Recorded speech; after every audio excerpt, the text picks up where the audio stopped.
And welcome. Good morning. And good afternoon. It is 5 o'clock here PM in Mountain Time, and it's Lindy. What time is it for you in the future? It's 9 a.m. Monday morning. That's awesome. Uh yep. So 9 a.m. What is that? You are 16 no 9 a.m. I think you're 17 hours in the future. Yeah, I think it's just finished daylight savings or whatever it's called. That's crazy that you have to change times. I know. I wish we were like Arizona. We'd just stop this stupid nonsense. I want to keep it on this time. I want light in the morning. I'm a morning person. So I want light in the morning. And it can be dark at night like it's supposed to, and just leave it be, for crying out loud. Yeah, well, I'm waking up in the dark. Like we had a meeting this morning, and it's like I had a black window, but now it's light, which is nice. Oh Yeah, man, that's but awesome. I don't mind. It all works. I just want the same morning, the same time every morning would be nice. Yes, it would be. And stop messing with our circadian rhythm by an hour, for the love of Pete. So tired of it. Exactly. Oh, so tired of it. So, welcome everybody in the chat. And yeah, Michael is feeling a little under the weather today, so he's taking today off. I believe he's got some pills for his back, and they're making him kind of sleepy. So, and Dr. Phil says, don't be on live television if you're on drugs. It's not a good look. You might say something, and people think that you talk like Todd. So, don't do it. That'd So probably he's be funny to watch It would be funny anyway. to watch, and I would not. I would feel like somebody has joined me on the funny farm for once. So Yeah. that's Sweet awesome. dreams, Michael. We'll be thinking of you. We will, absolutely. Michael, he just doesn't want to let his guard down because he's worried that I'll get some video footage of him for once and start making some funny memes. That's what it is. Yeah. Be Hey, careful if you will be burning. He might be watching. for sure. But well, how's your week going, Lindy? Did you do anything fun this week? What did we do? We bought a car for my daughter. She wrote her car off a couple of weeks ago, which was a bit wasn't her fault. Somebody ran into the back of her. So we've been on the hunt for a car, and it was so nice to finally buy one for her. So she picks that up tomorrow. She just left with my little car. So, I'm really worried. Oh Don't like boy, people driving my car, but she needs to go to work. So that'll be good. We pick that up tomorrow. So that's exciting. So she'll be back on track. well, And yeah. there's no better time to loan her your car than right after she wrecked hers. Well, it wasn't her fault, so I take Yeah. comfort in that. And my husband's been driving it, and he keeps syncing his phone with my Bluetooth thing, and he breaks it every time when I get in. It won't sync with my phone, so I've forbidden him from driving my car. He pushes too many buttons. My daughter doesn't push any buttons, so I'd rather her drive it. Yeah. That's fair enough. What kind of car did she get? And I don't know I don't know if I'm gonna recognize it in Australia or not. What kind of car did she get? It's, I think a Kia? Oh, nice. Yeah, Yeah. we have those. So, yeah, it's a little don't know what the model is, but it's a little white one. It's beautiful. We took it for a test drive. Um, it was bought by a little old lady who's now too old to drive, poor thing, and, she's selling it. So one-person driver, in immaculate condition. So, she's very lucky. That's awesome. So, yeah. All right. Howdy, just saying hi to everybody. Checking out the chat. Hi, Howdy, Abby. Abby. Appreciate you. All right. Let's see here. Yeah, I'm still working on this stupid pinched nerve thing. I'll tell you what, don't neglect your oxalate dumping, people. It's a real thing. It has caused me some issues. For anybody that doesn't know, about, I don't know, 4 months ago, 3.5 months ago, somewhere in there, I was oxalate dumping, and I didn't know that I was oxalate dumping because it started with passing kidney stones, 3 of them to be exact. Terrible experience. If you can, don't ever do that. But they'll suck. But I just thought that, whatever, it's whatever it is. Kidney, calcium was breaking down. I didn't know it was oxalate dumping. That turned into a pain in my right hand, a throbbing, and a swollen left knee, which is never swollen. And that knee hurt so bad that I was actually convinced that I must have tore something and I might need knee surgery because I had knee surgery on my right knee that felt very similar to that. I couldn't walk on it.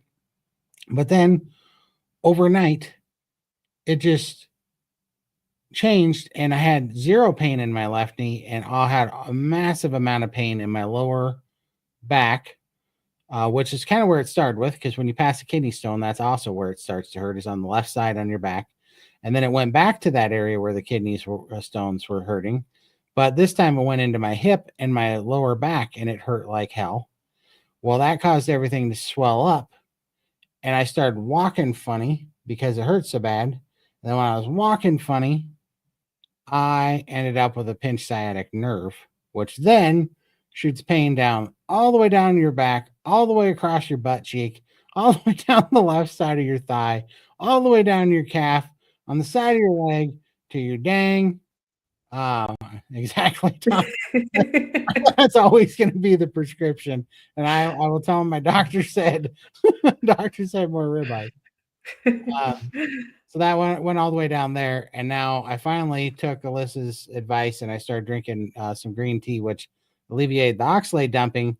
But what was left behind was a pinched sciatic nerve that, if I'm to say so myself, sucks. It sucks real bad.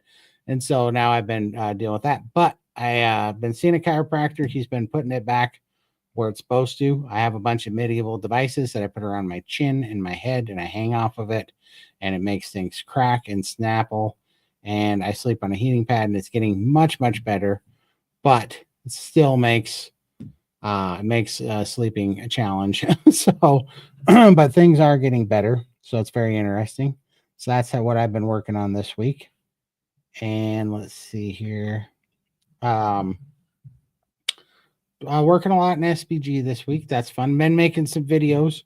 I put out a video you guys can go check out on making a ribeye if anybody cares. It's I cut a ribeye off of a primal roast. I put it in the air fryer. I'm I special. thought it was a brilliant video. You did so well with that. Very impressed. Thank you. More are coming. More of the really simple things. You know, what I've come to the conclusion is that it takes actual talent to make videos. You don't have to have talent to do these talking head what do you call it, podcasts. These are pretty easy, but when you actually have to put something entertaining together, well, we're struggling. Definitely. Yeah. So Yeah. we're It's gonna hard get there. work. Yeah. So so that's how that's all going. And yeah, I don't know. Just kind of getting ready for the summer. We got I should pull that up. We have the Montana meetup coming, so I'm getting and also just kind of an update on the Montana meetup for anybody that's wondering, because we're getting some messages and things wondering about the venue. And I know I'm gonna, for those of you that heard this, sorry, I'm pulling up the website and I can't do. Yeah, so Todd gave me a list of accommodation and rental car ideas. So I will be popping those on the website later today after this live stream, so that you can go and check it out and check out the accommodation stuff. Absolutely. And and these are really good. This is the event here in Montana, and this is, you go to SBG events, and it's over the 4th and 5th of July if you guys are interested. And this is the team, some of the team that we have so far. It's Carrie Mann, the Chafies, Bella, Sean Baker, Robert Kiltz, myself, and also Lisa Wiederman's we're gonna be updating this with Lisa Wiederman's picture, and Dr. Phil Smith is coming, and many more to come yet. And so it's going to be awesome. But I wanted to say that the reason why we don't have the venues picked is because we have no idea how many tickets we're going to sell. I think right about now we have a little over 100 tickets sold, and we have capacity for about 300. But we don't know if we're going to need a venue for 120 people, 150 people, 300 people, and believe it or not, that we're trying to keep the that makes a huge difference because we're trying to keep the tickets as low as possible to cover all the expenses, but not not for worst case scenario. So that means that we can't overshoot the venue very much, or else the budget's not there. So, and we're just kind of feeling out the field. So that's how all that's going. But come and check it out if you want to hang out with us. It's going to be awesome. And Montana does have Ubers and Lyfts, which is funny. I don't know, but I think people think we're stuck in the 1800s here. But we actually have things like internet, which is how I'm coming to you live from YouTube. We have like cars and not just like the Pony Express here. We have Uber, we have Lyft, we have apps. It's all here. We have it all. And so come hang out with us and in Montana for the 4th of July, and it's going to be a good time. We're going to do a big barbecue. Like this is more of a social event than the normal more normal presentations, and to have time with the doctors and to just hang out with and the carnivore community and celebrate over awesome food and fun fireworks. So come check that out if you guys want to, but I wanted to put that up there while we're Yeah, talking and it's about so the much mountain. fun because you see everybody on YouTube and you get all these names and these celebrities, but when you see them like at an event, I went to Austin last year and just to see all the doctors and see them in their natural environment with, they joke around and have a lot of fun. They're just so easygoing, down to earth. Everyone's family. Everyone just had the best time. I loved it. So yeah, looking forward to seeing everyone again. My favorite part of the meetups was when Dr. Chafee saw Max eating some vegetables and called him a loser. That was my favorite part. I'm like, yeah, that's exactly how you should handle it. Yeah. Max was eating some vegetables. Dr. Chafee's like, you're such a loser. Yeah. Yeah, they're very playful in real life, on YouTube, everyone's very professional and they're doctors and all that, but when you put them all in a room together, it's so much fun. Yeah, exactly. It is pretty hilarious. So yeah, it'll be a good time, but we're working on getting that all panned out. So be patient with us and we'll have the exact location figured, but we want to sell at least, we want to get at least to the halfway point to the 2/3 point before we can pull the trigger on the full load, because 100 tickets to even 50 tickets is a huge difference in venue cost. And because it's not just that, but it's venue, it's food that I have to pre-purchase, and we're not going cheap on the food. We're going to have good cuts of beef, and we're even having some buffalo and elk, and trying to get Rocky Mountain oysters too. So it's going to be fun. So come on down and hang out with us. It's going to be a good time. Celebrate the 4th. But that's one of the things I've been working on this week. And let's see. Oh, I had some other things on my mind. It was kind of funny. Do you guys know who Jelly Roll is? He's a singer. I didn't know who he was, but yeah. Yeah. Put in the chat if you guys are Jelly Roll fans. I like him. I think he's got a good voice. But he's a big fella. And so now he's losing weight. And I think he's doing it mainly through personal trainers and eating whole foods, but also calorie restricting some in the whole 9 yards. But I think he's down probably, it looks like he's down 100 or 150 pounds by now. I mean, he's looking pretty good. And, but he was on his podcast that he has with his wife. And, some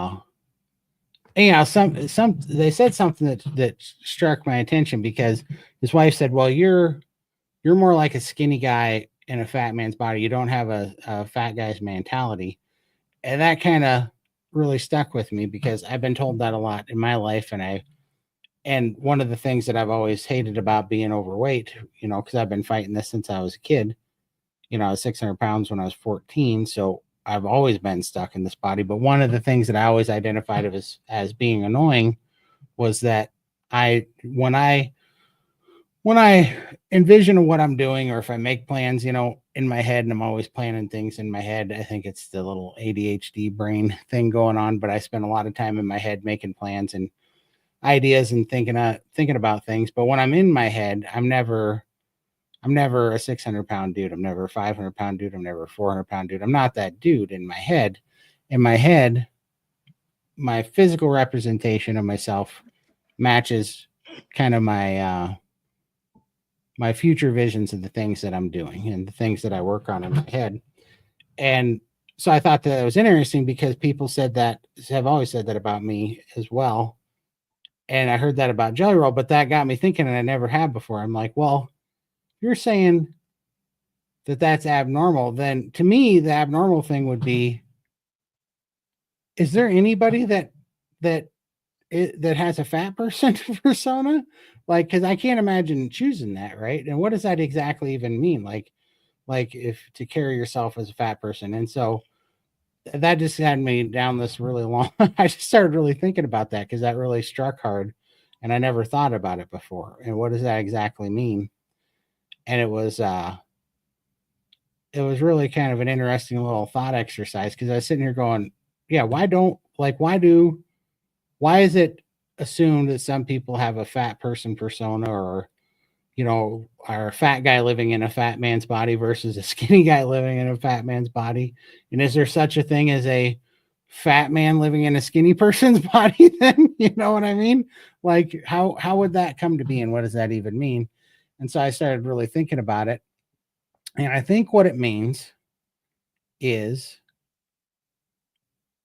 when I was a kid, I think I was lucky. I didn't go to school. So I wasn't put in front of a bunch of kids that got to make fun of my appearance a bunch. So I never had a complex about my size, even though I was huge. It wasn't a big thing. And then my dad was a Marine, and he was really down to earth, and I'm going to clean up the language, but my dad's general rule of thumb for everybody was, if somebody was watching and had something to say from afar, dad's general rule of thumb was F them. Like, why do we care what those people think? Like if I'd say, I don't want to do that, so and so will see me, be like, F them. Why the F do we care what they think? They're a bunch of morons. And that was just my dad the whole time. Every time, and when I was young, if I said, oh, I was thinking about, I wanted to do this thing or that thing, but I don't know if I can. I don't know if I could learn that. I don't know if I could achieve that. Dad would always be like, see that guy? And we're like, yeah, he does that, and he's a moron. So I know you can F him. Yeah. That was always dad's rule of thumb. And so he kind of instilled that in us. And I'm saying that to say this, that meant that I don't know, I just ended up with, I guess, maybe a little bit different personality because of that, because I wasn't on the spotlight in front of a bunch of mean kids at an awkward time of life. I suppose that I didn't see it as much, and I certainly didn't spend a lot of time looking in the mirror. Like, I stayed away from those. I didn't spend a lot of time getting pictures because those just made me mad. So don't have hardly any pictures. And so I wasn't seeing those. But I lived in my head a lot. And so that got me thinking about some things and what that means. And I suppose, and I'm not preaching to anybody, I suppose that this is not really an atheistic concept by any means. It's more of a creationist faith concept. But what I got to thinking is, I think what happens is, and you tell me in the comments if this makes sense to you guys. I think what happens is, and why we assume that there's like that you carry yourself a certain way, and what happens. I really think you have two options. I think that if you're whatever it is, I don't care whatever it is. You could be pretty, you could be fat, you can be anything. But I think if you choose to identify yourself and find your self-worth in who you are inside. And I know this sounds like a really cheesy Hallmark postcard, and this is why I say I think it's kind of a creationist concept, maybe, because you have to believe that you're here for more than a purpose. Well, I'll even say this. So I'm going to try to be sensitive to a lot of things here, but we lost a young man to suicide a few weeks ago, and he was very young. and a whole lot of people showed up, and there's a whole lot of tragedy and pain and everything in everybody's eyes. And I was thinking about that because those people weren't sad that this young man's body disappeared. They weren't sad because they don't get to look at what he looks like anymore. It wasn't his physical appearance and his physical shape that left too soon that was such a tragedy. It was who he was and the purpose that he was put here for, and the things that he was supposed to do when he was here, and the talents that he had, and the people that he was affecting, not with how he looked or how he looked or what his size was, but because of what his real purpose for being here was. And that was the loss that we all felt, was that we lost that portion of that person, right? And that's not how you look or how much you weigh or anything. And I say that to say this. I think that when you work on what that person is on the inside, and which is essentially what I ended up kind of doing because Dad put me there by making me not so conscious about or self-aware about how I looked as much as the way that I thought about things and the way that I carried myself and thought about my own capabilities and having confidence. And so I think because of that, I did not find all my self-worth or reduce myself to just what I look like on the outside. All my meaning and purpose and uh, everything I had to draw from came from the person that was in here, the person that was put here for a reason and a purpose, right? And so I think that's how you might say that I was a skinny person in a fat man's body, because I think the flip side to that coin is when you get married to the scale in the mirror, and when you look at your weight and you look at your size, and then you let that dictate and you let that define your value and who you think you are on the inside. And so ultimately what I'm trying to say is, I think what I determined through this little weird thought exercise is that if you work on who you are, if you work on identifying and creating your values on who you are up here and in here, then that'll manifest on the outside, and that's who people will see. I think if on the outs, which is why Jelly Roll's wife said you're a skinny person in a big man's body, because she could see through that, because that's what he focused on and that's what he represented. And now his body's even getting in line and getting in line more with what he sees in here, right? What he's seeing in here. But I think on the flip side of that, I think if you are so focused on the outside and your appearance, and you define yourself by the shape that you are and the size that you are and what the scale says, then I think that that's what you start to become in here. And I think that's how you become a fat person in a fat person's body, which I don't think is natural for any of us. And I don't think that that's anywhere place that we start. And I think that that's instinctively the biggest reason that I've always instinctively hated the fat positivity movement, because the fat positivity basically reduces you to your size, right? To your shape, your size, your appearance, and it defines you by that, and it locks you into that. And you're supposed to glorify the size and the shape, and they call that self-love or positivity. I beg to differ. I think that if you get in here, despite your size and despite what you look like on the outside, but you work on this and you understand that you're here for a bigger purpose, you have talents and things to achieve, and you have so much more to offer than just a shape or a size. I actually think that that's when you divorce the scale, your cortisol goes down, and your body actually starts coming around. And I think that's where real healing starts. And I think that's how you end up being let's say, a skinny guy in a fat body, if that makes sense for a shorter period of time. Anyways, I don't know. You guys tell me in the chat, because that was rolling around in my head and I thought it was a fun little road to go down. And tell me what you guys think about that, if that resonates or relates to you guys at all in any way. But that was a fun little thought experiment that I had yesterday that just came out of nowhere. Yeah, I love Yeah. how your father was telling you not to give a hoot about what other people thought and just be yourself. And he was very uplifting and encouraging. Whereas with my family, my mother was very insecure.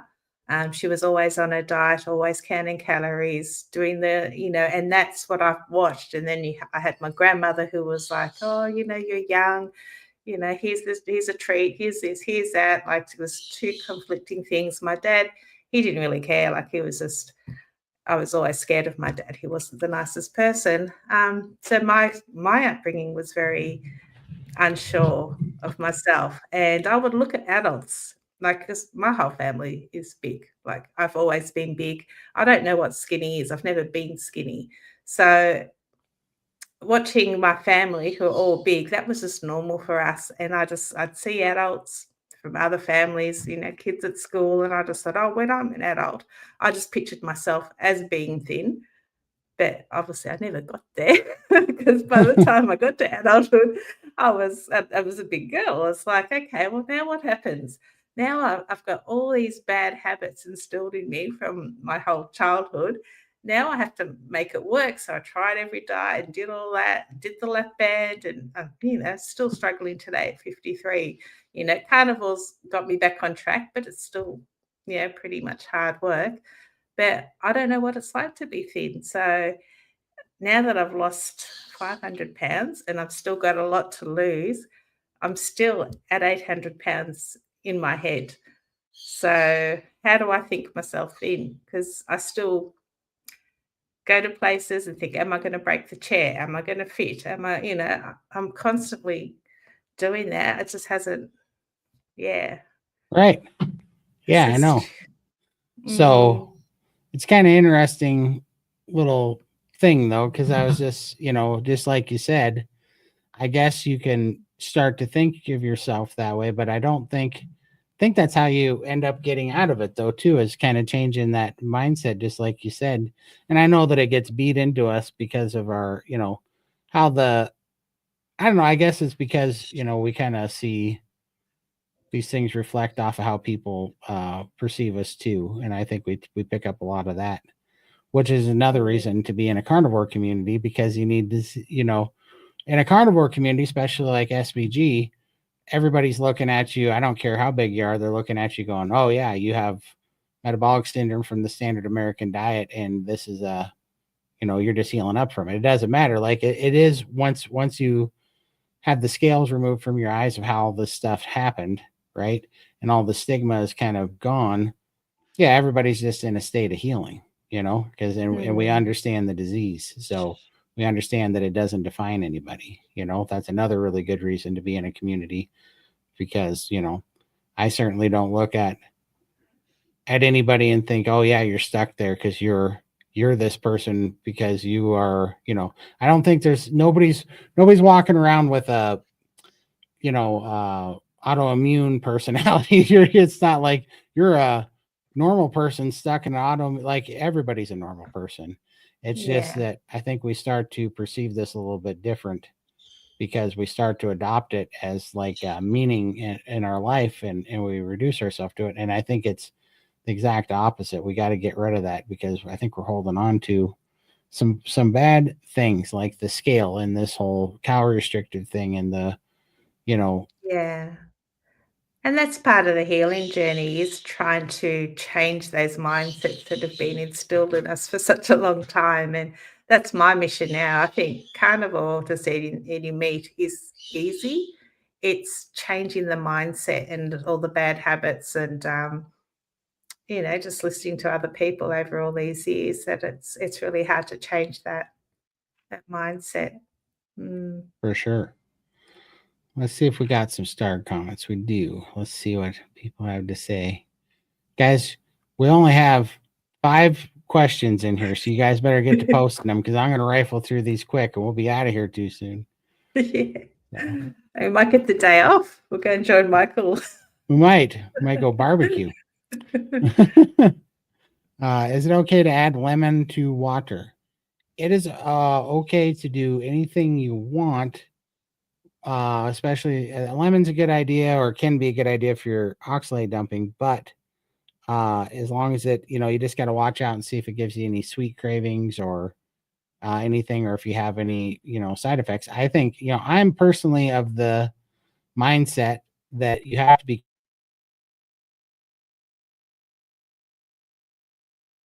Oh, we lost Todd. I think he's Am I back? frozen.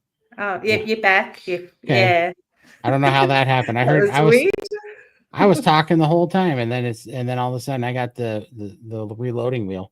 But I'm of the mindset that you can try anything you want, but you got to be aware that it could cause cravings. It could be your downfall. It could cause, all sorts of things. And so the fewer of those things that you can do, the better. Because my question would be, why do you want the lemon? And usually it's because you want it to taste like something. and and usually the thing you're wanting it to taste like is because you're chasing a craving. When I find that I need something to have more flavor, that means that I'm having a craving for something that I'm trying to mimic, and it's best not to feed those cravings. So if you're doing it because, like Meanie Wide, I know you, so I know that you're already drinking more water than you want to be drinking. So my question is, why would you want the lemon? Because it's gonna, if you like it, it's even gonna make you drink more water. Like you don't need to make the water more palatable because you were already telling us that you're drinking more water. So I'm not sure why you want the lemon. And it's good to break that down and kind of a thought exercise like that, because likely what you're really asking is, can I have something sweet because I have a Oops. craving? Sorry. There we go. Lemons are cheaper than green tea. I personally do like a little bit of lemon at night. I like a hot drink before I go to bed. So obviously I don't want to drink coffee, and occasionally I'll have a peppermint tea, or sometimes I just put a lemon slice and pop it in my water just to infuse it and give it a bit of flavor. It doesn't seem to cause any, triggers, cravings, or anything. I just don't like the taste of hot water. I find it metallic. So Yeah. having a little bit of flavor, I just need to have that warm drink at night. It just helps me sleep. It's probably a habit, but I think if that's the Well, worst I'm going to do is by having a bit of yeah, lemon, then I'm fine with that. So, yeah. for sure. And but so cheaper than green tea, and yeah, absolutely. Especially if you're oxalate. If there's a purpose to it, like if you're oxalate dumping, then yeah, you can absolutely have green tea. But I guess my question is, are you oxalate dumping? Is that why the green tea was a thing? Let me know about that. Because if you're oxalate dumping, then absolutely. I thought you just meant in general adding it to your water. And that's why I was curious, because I know that you're trying to drink less water actually. So I was curious. All right. Are either of you drinking coffee? I drink 1 cup in the morning with butter and a bit of heavy cream. So I quit coffee for 27-ish months. And then I had this pinched nerve in my back, and it hadn't let me sleep in like, I don't know, 2 months now or so. And I was getting pretty tired, and I was oxalate dumping. So I was doing the green tea, and I finally said, I need a pick me up. And so I tried some coffee. And because I am very sensitive to caffeine, and it'll turn me into an absolute speedhead. You'll think I'm on crack when I have coffee. It's pretty crazy. But so I drank it for 2 weeks, and it does lower your appetite. It was, but also, uh, it was making me really irritable. And so I quit it about 2 weeks ago, or a week and a half ago, and things are much better. And it definitely, definitely was a fun little experiment. And I was drinking 1 big cup though. I was drinking like probably, it was a 32-ounce cup, but it was iced coffee. So it was about actually like 24. So it's about 3 cups of coffee a day I was drinking in one shot, because I'm a crackhead. So I was drinking that every day, and I did that for about 2 weeks. Made me cranky. Uh, and then I quit, and I noticed that my appetite came back. I started eating more fat, and added in more fish oils, and that's actually helping with the inflammation. Those omega-3 oils is helping with the inflammation in my back. So I don't know, for whatever that's worth, take it for what it's worth. But coffee, the biggest risk with coffee is that it suppresses your appetite, and that can throw off your natural hunger cues, which means you can end up not eating enough fat, and then the cravings can come back, and you can start getting some hormone imbalances too from it. But what do you think, Lindy? Yeah, I used to have 1 cup every morning when I wake up, and sometimes I put butter in. I'll just have it black. I don't ever do the heavy whipping cream. Then I went off it for about 6 months. Didn't have any coffee. Didn't feel any different. I just missed it. I missed that morning brew. So I then introduced it, and then I started having a 2nd cup a day, and now I'm like craving it all the time. So to me, that's a warning sign that I need to stop again. So I actually haven't had any today, and I'm not going to. I'm going to give it another break, for a couple of months to stay off the coffee. And, maybe I'll introduce 1 cup a day, but I don't ever want to go over 1 cup. Yeah, I do enjoy it. But if I have to rely on that to get up in the morning, and like, it doesn't give me that buzz that other people say, I just enjoy it. I love the smell. It's just a habit kind of thing, but I don't want to be, craving it all the time. So, yeah. So For it's sure. just best for me to just say stop, not have it for a little while, and then I may introduce it in a couple of months' time, but stick to one a Absolutely. day. Yeah. Yep. Let's see. Hi from Idaho. I'm late, but where's Michael? Michael is taking the day off because he is taking a nap because his sleep is screwed up because he was taking some pills, I think. And so yeah, but I think he'll be back next week. Well, actually, he might even have family in town next week too. I think he said so. Yeah, he said his niece is coming, so Yeah. and it's Easter weekend as well, so it might be a quiet weekend anyway. Yeah, for sure. Todd, it's Carnivore here. I'm glad that hanging contraption is working for you. Yeah, that thing, they call it a traction machine. It looks like a medieval torture device. It looks like I'm trying to get information out of a prisoner or something. But yeah, it is working. Apparently it's bending things where they're supposed to be bendy. So it's coming back around. I think you'd go viral if you did a shot of yourself hanging from that torture thing.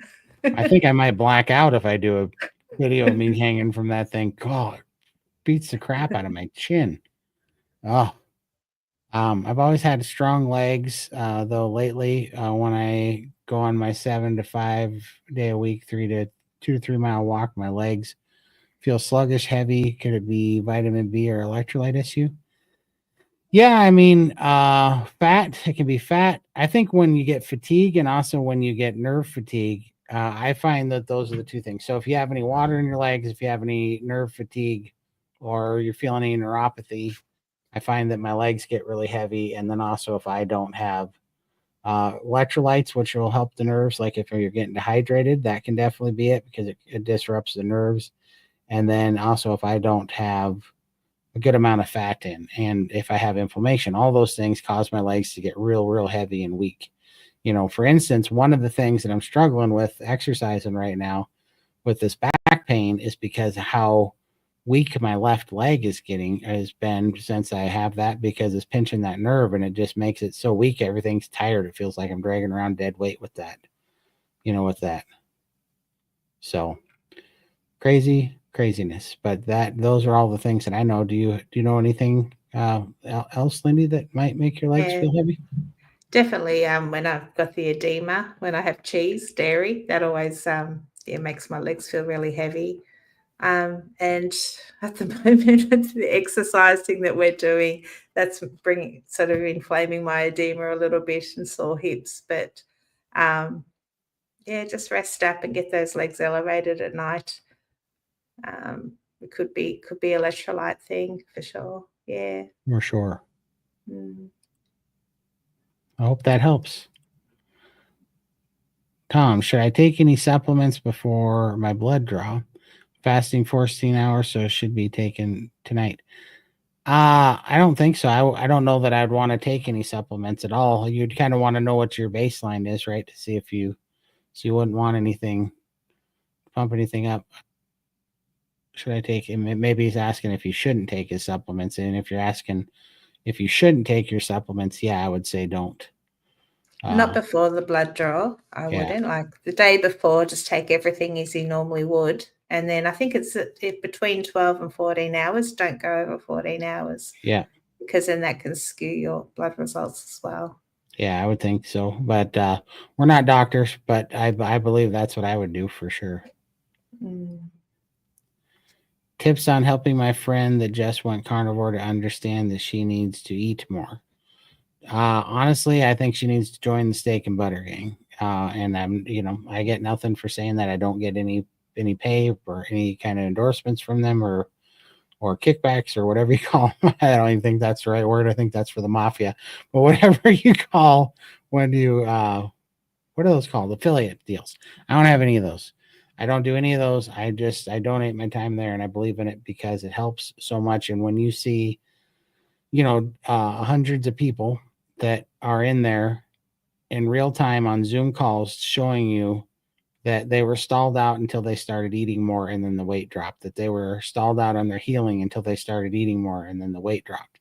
And a simple, quick little exercise of anybody, especially if your friend's been on any roller coaster diets, standard American diet, calorie restrictive diets.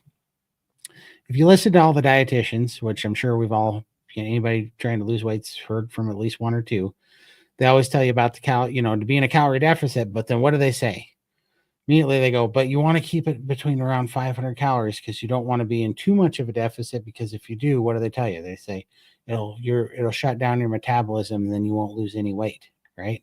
Which is my biggest problem with the calorie restrictive model, because they're like, we're gonna tally up how many maintenance calories you have and how many calories that your body costs to run on a day, and then we're going to come in on a deficit. Well, if your body can decide its own calorie efficiency, how much calories it needs to burn to run certain operating systems and certain functions, if your body can just change that metrics however it wants, then how the hell do you know when you're in a surplus or a deficit? Anyways, I won't keep going off on that. But the point being is, they tell you not to go into too much of a calorie deficit so that your metabolism doesn't shut down. And the flip side to that is, if you feed it the right thing with the nutrients in the building blocks and you feed it a lot to heal, your metabolism goes up, which is what you actually want to lose weight. And this is why the priming protocol works so well. And this is why eating more works so well, because it's a healing metrics. But there's so much more to it. And people, when they're new, they react so poorly, because here's exactly what could happen is that you could tell her to eat more. She'll listen to you. She'll eat more for a week or two and gain some weight, and then she'll freak out, and then she'll think that it's wrong information.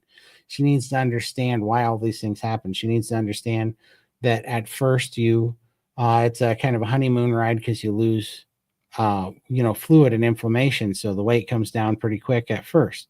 But then you start nourishing the body and healing, and your body starts gaining weight because you're gaining muscle, lean body mass, your bones getting denser, you have more blood cells and red blood cells and blood in your circulation in your body. Things actually start to heal, and you start to actually, it's called the composition change, and you start to recomp your body, and then you weigh a little bit more.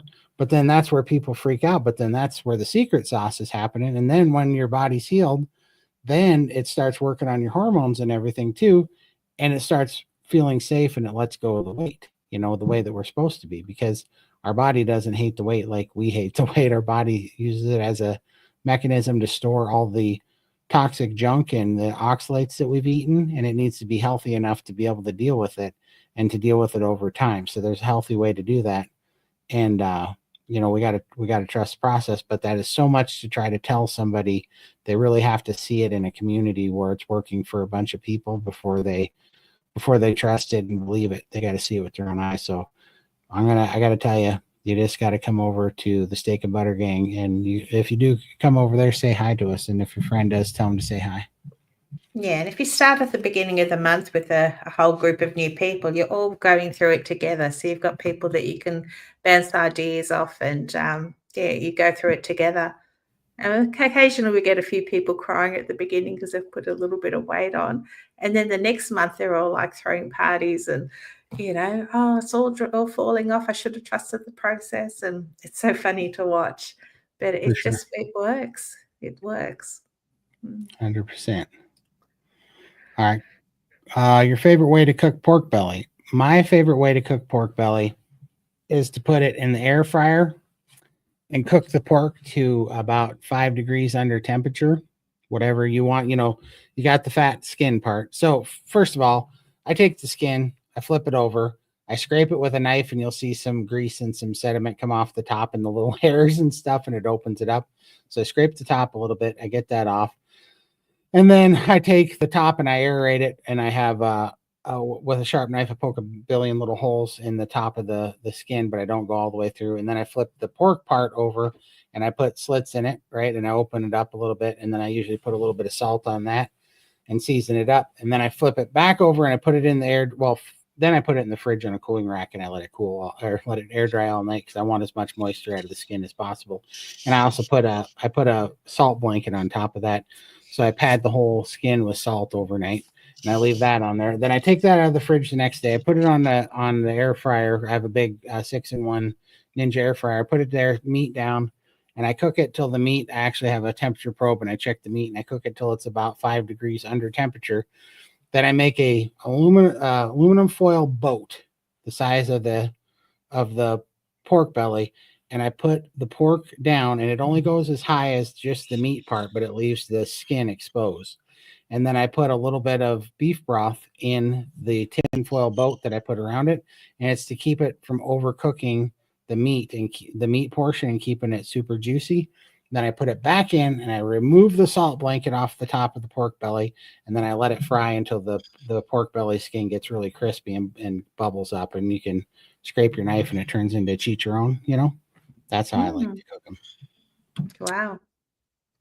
I love pork, but I can't eat it. It makes me feel unwell. So Right? I'll have to dream about it. For sure. All right, now we're going to skip the line for just a second because we got a super chat. Someone has low metabolism due to undereating on the lion diet. Can eating raw, hard cheese help? Yes, absolutely, especially cheese. Cheese can open up, you just need hyper palatable foods. And so raw, hard cheese is absolutely a hyper palatable food. And the casomorphine in there also opens up your appetite, and that'll help you eat more food. So absolutely, Gunther. I do believe that that would be something that would help you put more food down for sure. So, I guess the question is, why are you doing lion diet as well?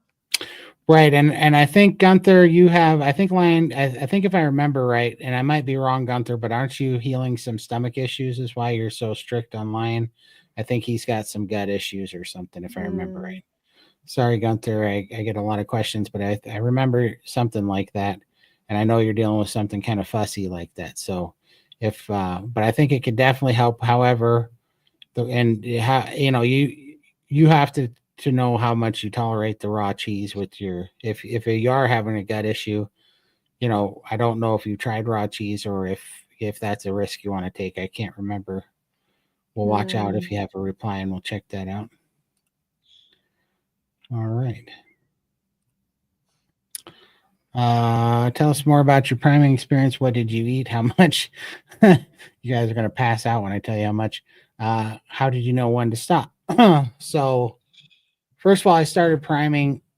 I was 9.5 months into carnivore, and I'd lost a significant amount of weight, 200 pounds, 205 pounds, I think it was, in about the 6 months mark. And before everybody freaks out and like, how's that possible? It's because it's a long story, but it's because I gained 85 pounds of fluid in just like 3 weeks because I had congestive heart failure and I had COVID lung and I had gotten COVID. And so my body packed on a massive amount of fluid and I swelled up. So I started with this, a massive amount of fluid. So I bet 150 pounds of that or so was just fluid, that came off, which I don't mean just fluid, by the way. I hate it when people, and I just said it, but I hate it when people say, well, you couldn't have lost weight. You just lost fluid. I don't care if it was pink unicorn farts that I lost. It was making me sick. It weighed a ton and it needed to get off my body. So I am so happy that I'm not carrying anymore because it made me so sick. But that definitely came off and I lost some fat. But then I stalled because at about the 6 months part, my body was doing some healing. And I mean, I had incredible healing at that point, but it stalled out and uh and then I got nervous, like we all do, because I wasn't in a community and I didn't know what the heck I was doing. And it stalled out. And so I started restricting and I restricted and I stalled more and I restricted and I stalled more. And then the cravings started coming back and the depression started coming back and the anxiety started coming back. And I was panicking because nothing was working. I felt terrible. I was sleeping and tired and all the good things and, health and energy that I was having I was losing it and I was hating it because I didn't know what to do. And then Lindy was like, why don't you come to SBG? Because she was in there. And I did the priming and in a week and a half, or the first month and a half, or month and a week, I guess, of priming, I was miserable and sick and I hated it and I couldn't eat enough and it was making me sick. But then about after a month and a week, I think 5 weeks, my appetite opened up and I was starving after that. And when I started doing that, I went from eating 1.25 pounds of meat a day to eating 7 pounds of meat a day. And I did that up until the 6.5 month mark. I ate about 7 pounds of meat every day and pretty much always ribeye and New York steak, New York strip, the occasional T-bone. And everything started healing up. I gained 21 pounds during that 6.5 months. I lost 3 shirt sizes, but everything healed, like absolutely everything healed. And then after that, basically, it's a long story, but you got to, you follow the priming and fasting calendars, but you keep testing your metabolism to see if you're ready to fast. And if your body doesn't want you to fast, you'll know it. there's a lot that goes into it that needs, we'd have to explain to you in SBG, but you test it with trying to fast and you'll know that you're not ready because your appetite's still at a crazy high level and you're still healing. But then all of a sudden a switch flips and I all of a sudden I could fast easily, and then nourish fast is a whole game changer. So I started doing that, and between all that, immediately, within like the next 6 months, I lost like another 110 pounds, and that's where I'm still at today, and still going forward. And I just finished another session of priming because you kind of repeat this, and now I'm getting ready to go into some fasting and try to get another 100 pounds off. So it's quite amazing, really. Yeah, my priming's a little bit different because I have the restriction of the lap band. So I do a gentle prime, which is more eating a lot of smaller meals throughout the day. And that really helps, especially now because I struggle to eat a lot of meat because I'm always very satiated, so I'm not hungry. So I tend to undereat a lot, and I have to make a conscious effort to, like, for 3 days, just do a gentle prime, and then just eating lots of food, make it my job. I have a bowl of meat here, and I just sort of graze on it all day just to get the food into me. And by doing that, it prevents my hair falling out and ramps up my metabolism again to start, because I stall all the time because of I undereat so much. Perfect. But it's 100%. definitely a tool that you can use. Yeah, so we remembered that, right? Gunther has a gut issue. So yeah, so just proceed with caution. If you have issues with dairy in your gut issue, then know that might be a problem. But if you think that you can do it, then definitely experiment with it because it should open up your appetite for sure. So, but yeah, he is doing the lion diet because he's trying to heal gut issues, and so that's why it's a little more difficult. But yeah, definitely tell us how that works, Gunther.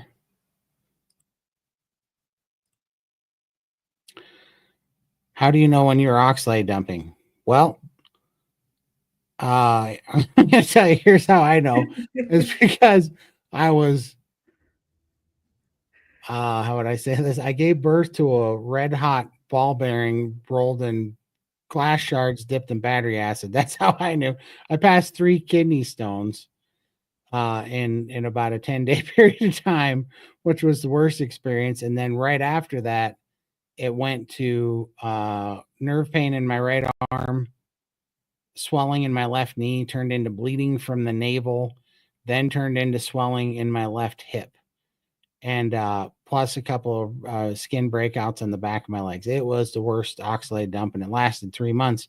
But the best way to know is if you're experiencing any like joint pain, muscle pain, weird fatigue, goop coming out of your eyes, these weird little oxalate crystals coming out of your pores and coming out of your tear ducts and stuff out of the corner of your eyes. They'll push them out there. If you're experiencing any of these weird things and skin rashes and itching for strange reasons, the best way to test it is you drink a little bit of green tea, and the relief will be like legitimately immediate. Within like 15 minutes, you'll get relief from it if that's the case. And so, because you feed it a little bit of oxalates. And so that's what happened to me.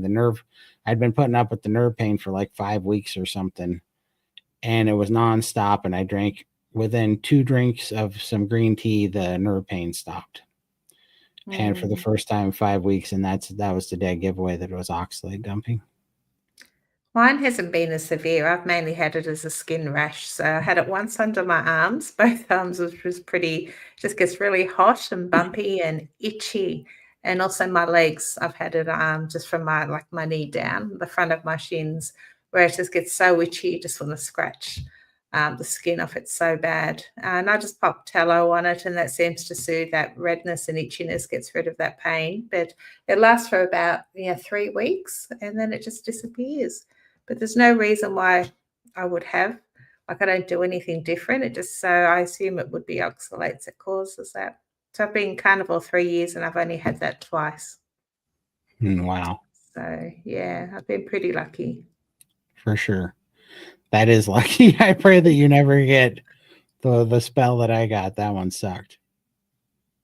Yeah, Lynn's traveling at the moment. I believe there's a Healing Humanity meetup. So we haven't been connecting because, we're on different times at the moment. So I'm just waiting for her to send me the next link. So I'm not sure, but hopefully any day now.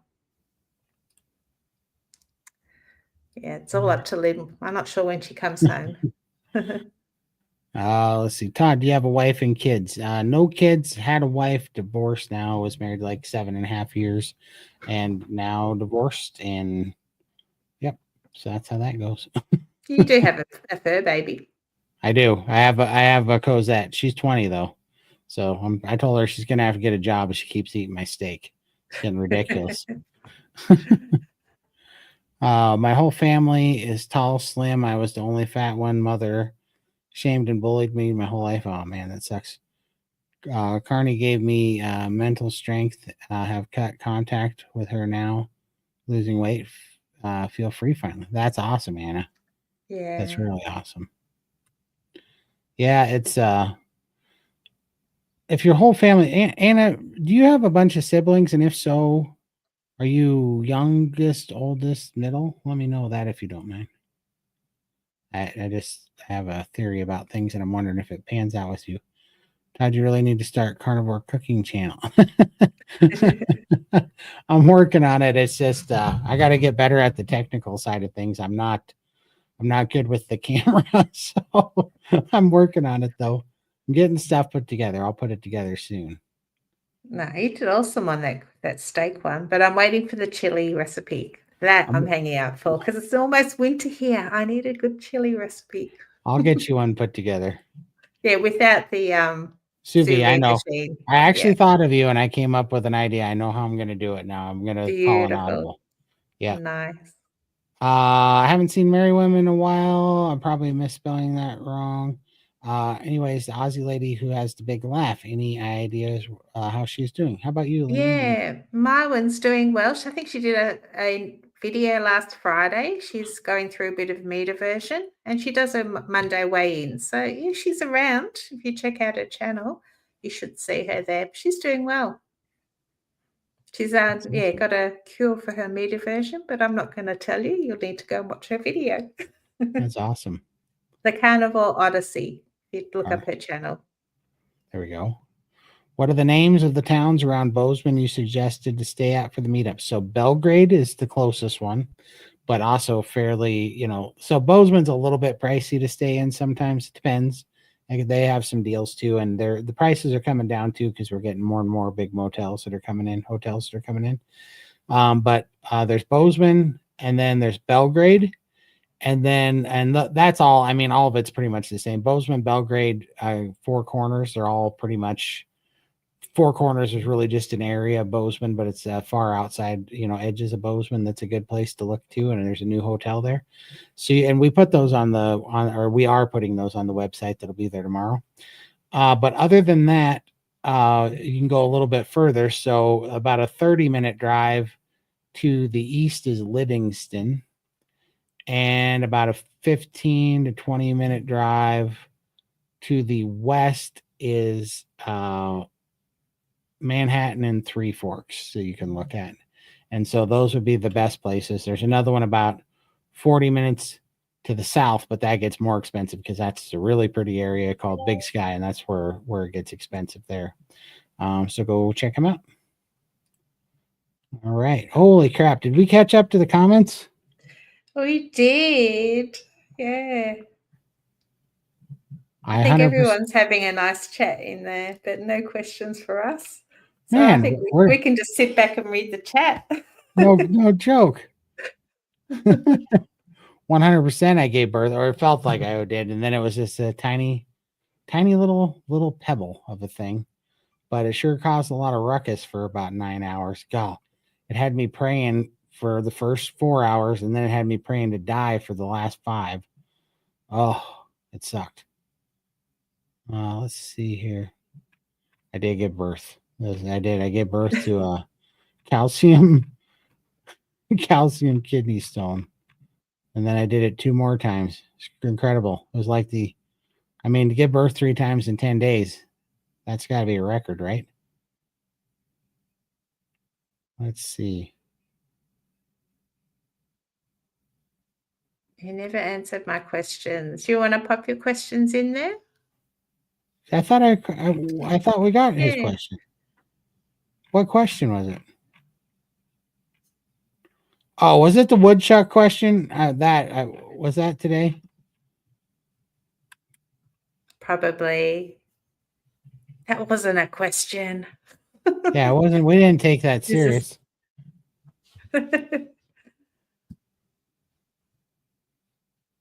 Oh, this is one. Yeah.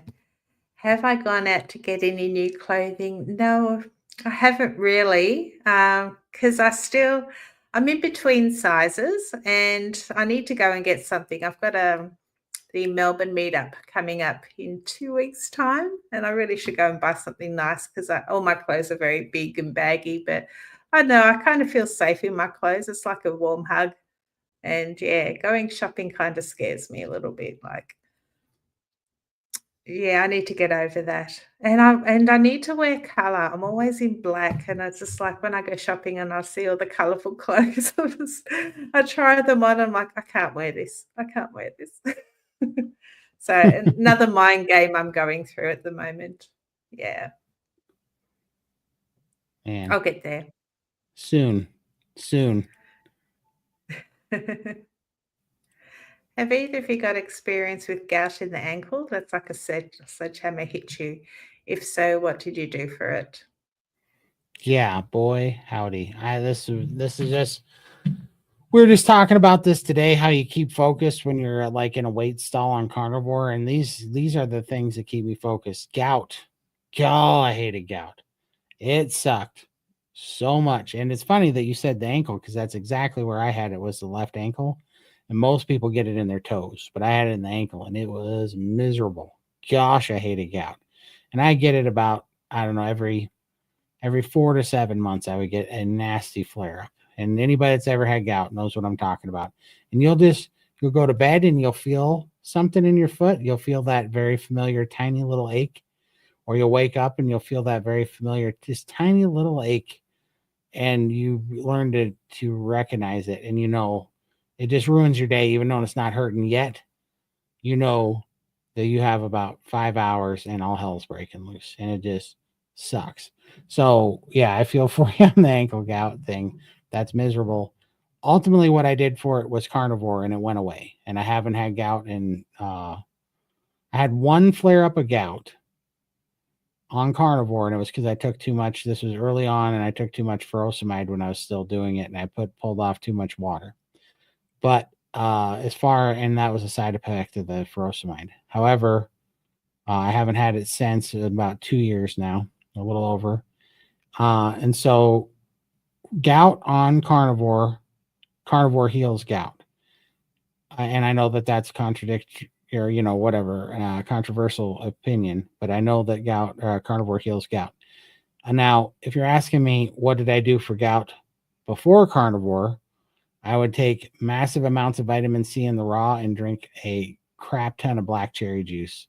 And that was what I would do to get rid of it in a short term. And it would usually take about 2 or 3 days off of the struggle. However, I don't necessarily recommend doing that if you're on carnivore, because it depends on how you are with the sugar and stuff, because the black cherry juice is a little problematic with the sugar. It's got a ton of it in it. So that just depends on how you handle that. So I hope that helps. Do you ever have any gout, Lindy?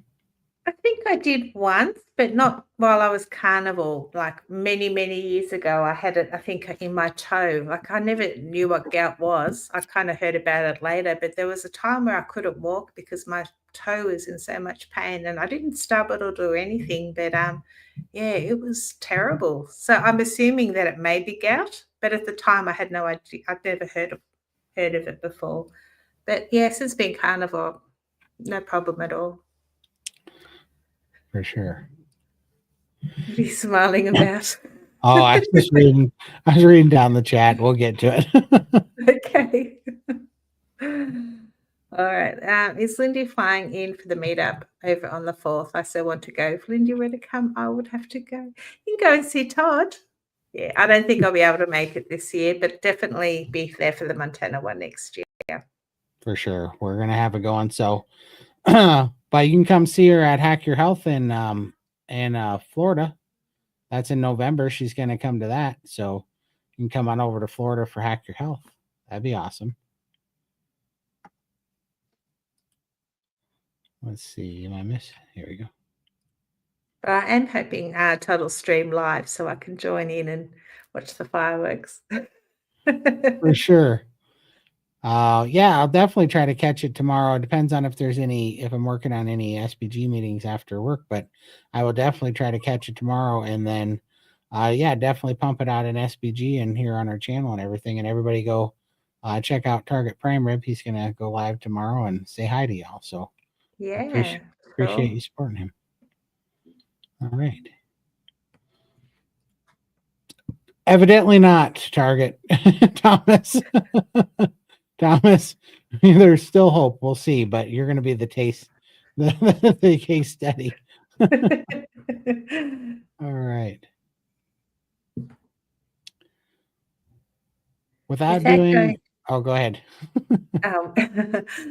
Without going to a doctor, how do you know whether you're suffering from kidney stones or kidney disease? I've been with off and on sensitivity for a few months, no insurance or doctor, also oxalate dumping. Well, try the green tea first and see if the oxalate dumping goes. But I don't have a good question for that. Here's what I can tell you. I'm just going to give you the rundown of what happened to me, and I don't know if it'll be of any help to you. But I was sitting here in this chair actually on a live stream with on one of our Friday live streams, and out of nowhere, I just felt like my back was aching. Like I started aching, arching my back. And then that came with just a flush of heat that came across me. And I was hot, I was sweating, my back hurt. And then I couldn't really pinpoint where it was coming from. My back hurt, then my stomach hurt, then my side hurt. And it just seemed to keep moving around. And then it was even making me a little nauseous. And then I went and tried to lay down, and things just escalated till the pain was at like a 9. And I just kept getting up, walking back and forth. And pretty much, and I got on my phone and Googled what side of your body is your kidney on, and what is, where is it at exactly? And I ended up getting a chart, and I'm like, yeah, that's right where my kidneys are. So I figured it was probably just a kidney stone because I'd heard how bad they were, and I heard how that whole thing works out. And so I just figured that that's what it was, and I just went with it. And then 9 hours later, I passed it. I felt it go through into the bladder, and then I felt me pee it out, and I just knew that that's what it was. But that whole thing only took 9 hours to happen. However, after that, I still had this feeling like I had to pee or was peeing or whatever. Like, well, actually, not the was peeing, but like if you've ever stopped a pee, that's what it felt like. Like you're taking a pee and you stopped it. That's what it felt like all the time because there's like some weird strain or stress, and that's how it felt for about 3 days. And then I passed another one, and that's how it felt for about 4 more days, and I passed another one, and then that's how it felt for like 4 or 5 days after that, and then the urge finally went away. I'm just giving you all those descriptions to maybe that rings a bell with you. But if you keep having pain, you might have to go get it looked at. Because you might be trying to pass it, or there might be problems. And I think if you don't get them passed in a certain amount of time, I think they can even cause infections and stuff. I think they can cause infections anyways. So you might have to go take a look at it. If you're concerned enough about it, you need to go and see a doctor for sure. Just get it all cleared out. You don't want to have an infection. For sure. Mm. All right. Did I miss any of these?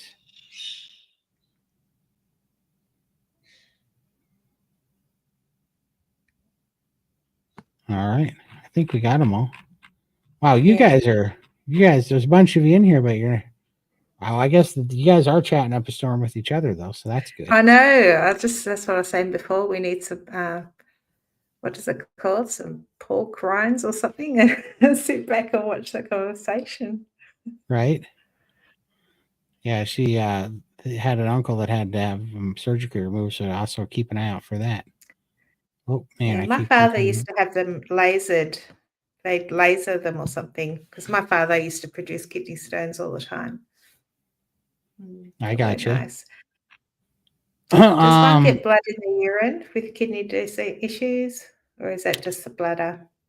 I peed a little bit of blood on the third one, but that's because it's like a sharp piece of glass here, and it was just a tiny bit. But I think that I don't know that I don't think that you would. I suppose you could. I suppose you could pee blood with kidney issues, but not that I know of. You definitely do it with bladder, though. Let's see. Yeah, I'm not sure. I'm just looking through here. Might be a good one for our Friday Night Live when Dr. Phil's on. He might be able to give you some information there. Thank you so much, Beverly. I sure appreciate it. Yeah, definitely. Thanks, Beverly.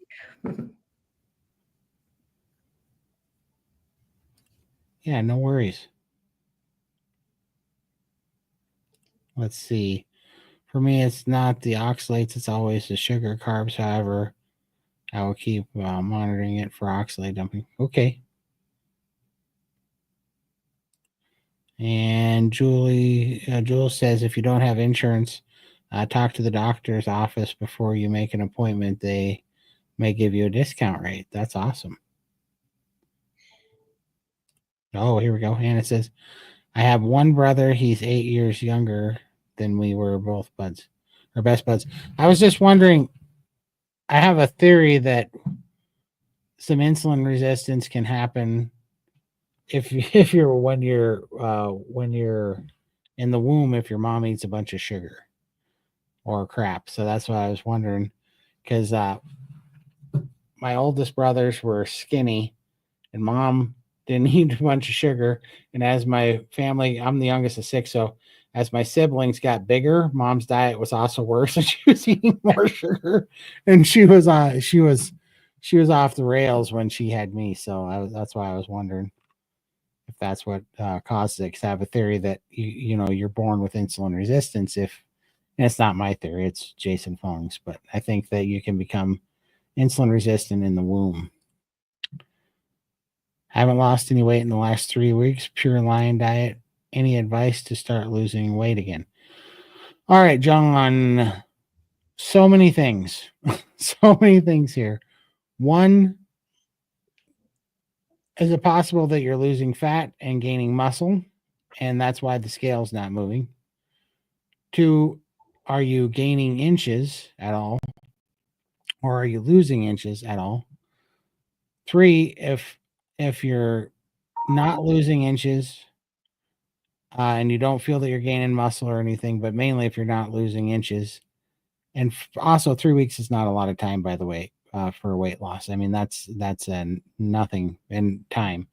But if all those things and you're online, because you said you're online, didn't you? Yeah. I haven't lost weight in the last 3 weeks. You're online. Yeah. So if you're online and you haven't lost weight, I mean, 3 weeks is just too hard to tell. That's not even really a stall. But if you know what people get confused because they lose a bunch of weight at first, and it is the water weight that you're losing from the inflammation that you're getting rid of, and so that comes off fast, and then people try to set an average based off of that, and that's not how this works at all. However, if all those things, and let's say you should have lost a little bit of weight, lying diet is really, really easy to undereat on. And if you're undereating, it's going to completely lock up your metabolism. And then your body's not going to want to get rid of any fat. In fact, it's going to start holding on to it. So I'm going to give you the berry finger thing where he says you need to take vitamin P, which is patience.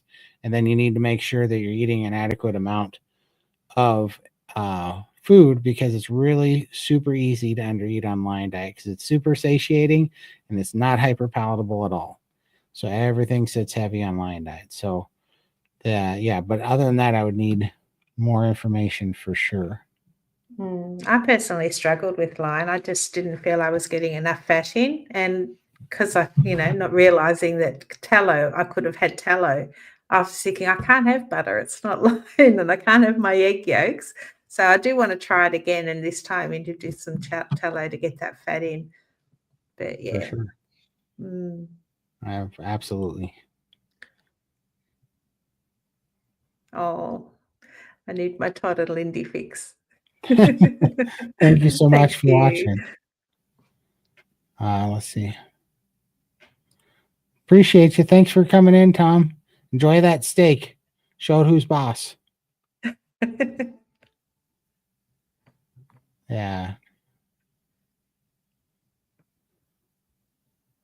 Trying to see if I'm missing anything here.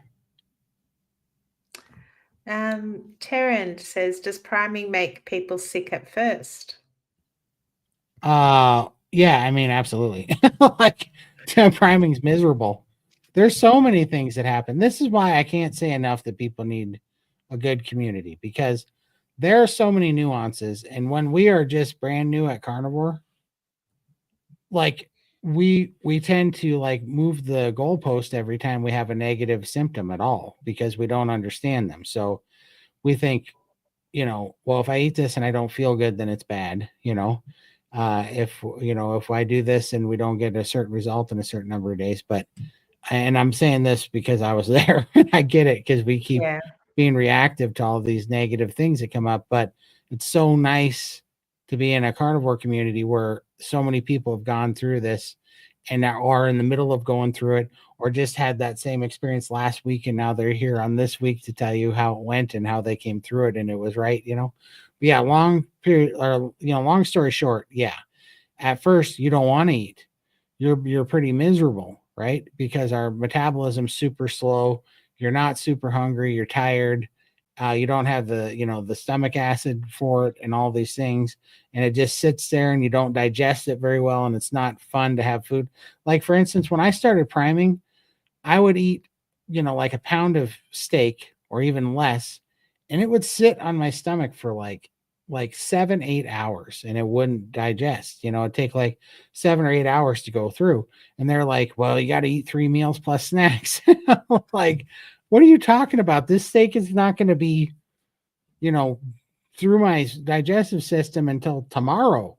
Like, it takes a while. But then after priming, it causes your gut to start taking in the load and start building stomach acid and start processing that food quicker. And so I started being able to process. I went from not being able to process a pound of meat in 7 or 8 hours, and it was just still felt like it was all sitting on my stomach, to within about 5 weeks, I was processing like a 3-pound steak in like 3.5 hours, and it was gone, and I was ready to eat again. It was crazy. And when that happened, that was when all the fun stuff happened. But then I had another negative experience. I started eating these big steaks and getting all this nutrients in, but then I was tired. It was putting me in a meat coma, and I just wanted to go to sleep. Well, I thought, well, surely this isn't good. You shouldn't want to eat and go to sleep. But then I listen, you listen to like what Dr. Kiltz and everybody says, what do lions do? They go and eat, then they go lay in the sun and digest and eat their food. And what happens? They metabolize it, they turn it into building blocks and energy, and they heal. So I finally just kind of embraced it, and I started taking some naps, and I would eat and take a nap, and I would wake up and things were better. I would actually look physically thinner the next day. There would be less fluid retention on my legs when I would do these things. And it didn't take much. And so I had to lean into it. And what I realized is that when you finally start giving your body the nutrition it needs, it wants you to get into a REM sleep so that it can go to work and start repairing things. And it wants you to rest and relax and heal. And when you lean into resting and relaxing and healing and nourishing your body, you also aren't in a fight mode, and your cortisol drops, and your body's kind of in this safe, happy mode. And when you're like that, your body releases a lot of these a lot of the fat, and it doesn't feel like you're in a fight or flight mode and it has to hold on to the fat anymore. It's really quite interesting. But yeah, you'll definitely feel, you can definitely you definitely, it's not a fun thing. Like, priming legitimately was harder than starting carnivore. Priming was worse than the carnivore withdrawal and the glucose and sugar withdrawals. There you go.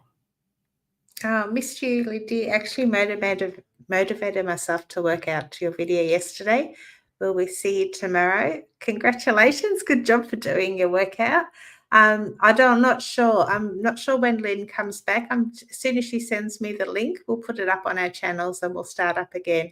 I've just been doing some gentle exercises here myself, but I'm not confident enough to come up by myself online, so I need my buddy with me. But great job. And that's, watching those videos, you've got it there so you can do it in your own time. So I'm so glad that you did that. That's awesome.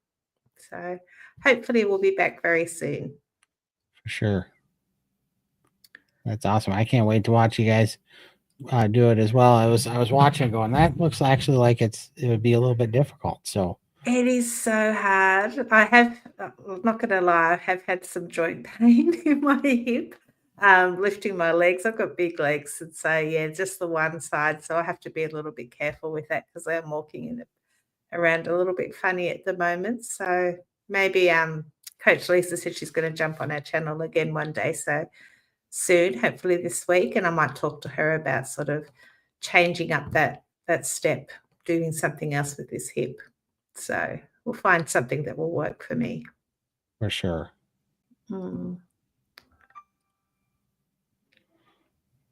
Question: can oxalate dumping give you corns on the bottom of your foot? I haven't heard of that one, but I mean, I wouldn't doubt it. Because it does push oxalates out of your skin.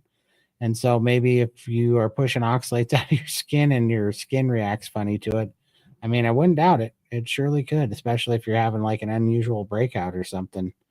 It could irritate the skin in a certain way. I don't know.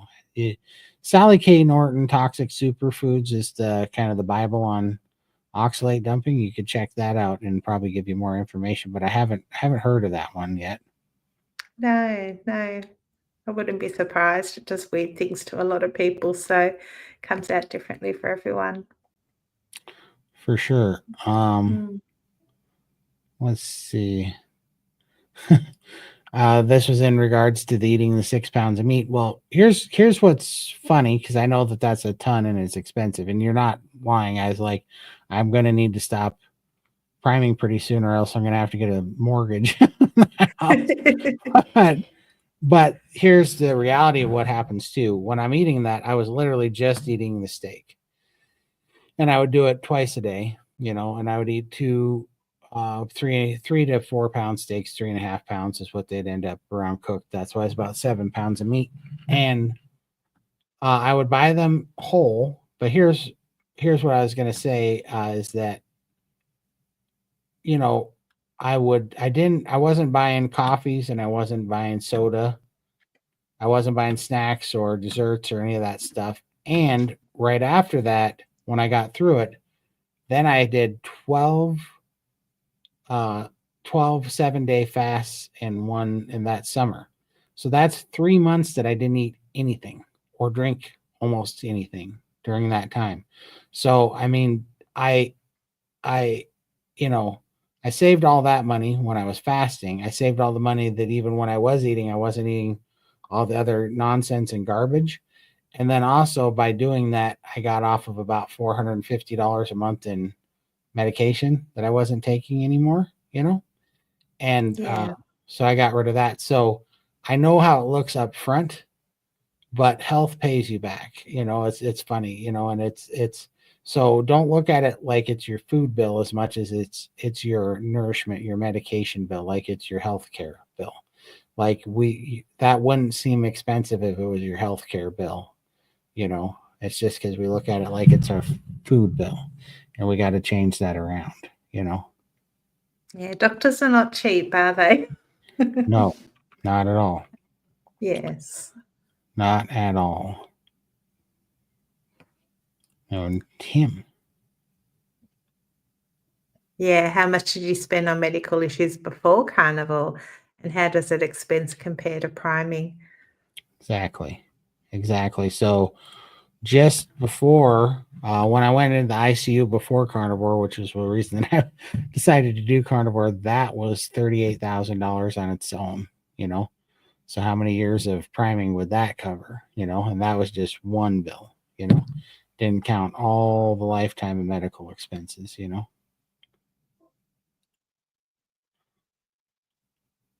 All of our dogs have been 100% carnivore for about a year now. They're absolutely thriving. Our 15-year-old Chihuahua acts like he's 10 again. Yeah, no joke. None of their paws are smell like Frito anymore. That's funny.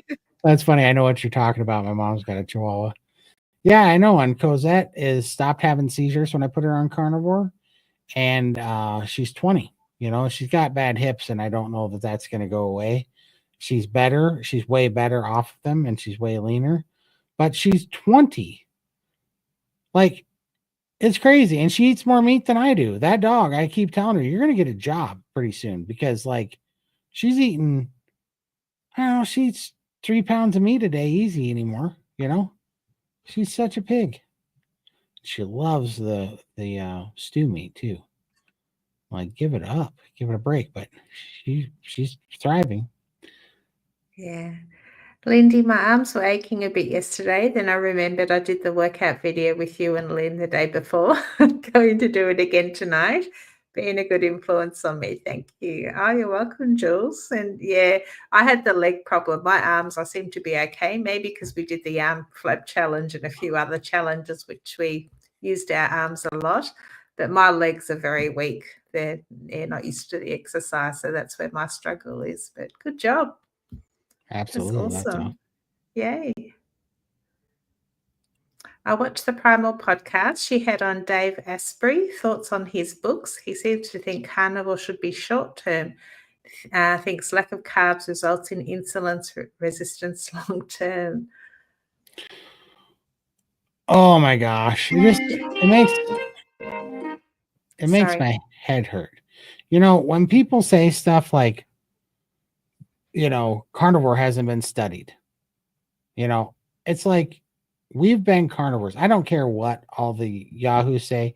Yes, we've had some, we ate some vegetables and some fruits when we couldn't find meat to eat, but our primary source of food for the existence of our race has been meat.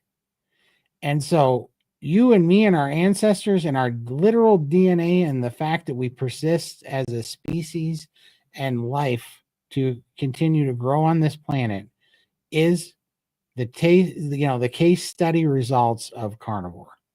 The fact of the matter is, and here's the thing, just back up a little bit and listen to this goofball's claim. And the claim that he's saying is that carnivore is going to result in insulin resistance.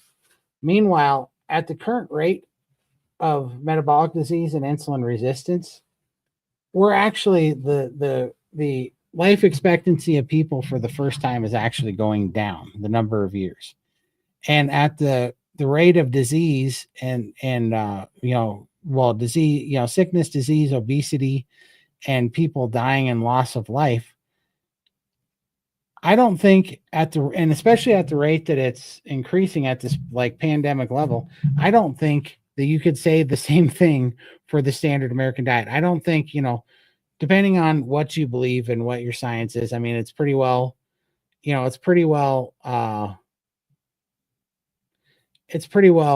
decided that, most people can agree that we've been here at least like 7 to 13,500 years, right?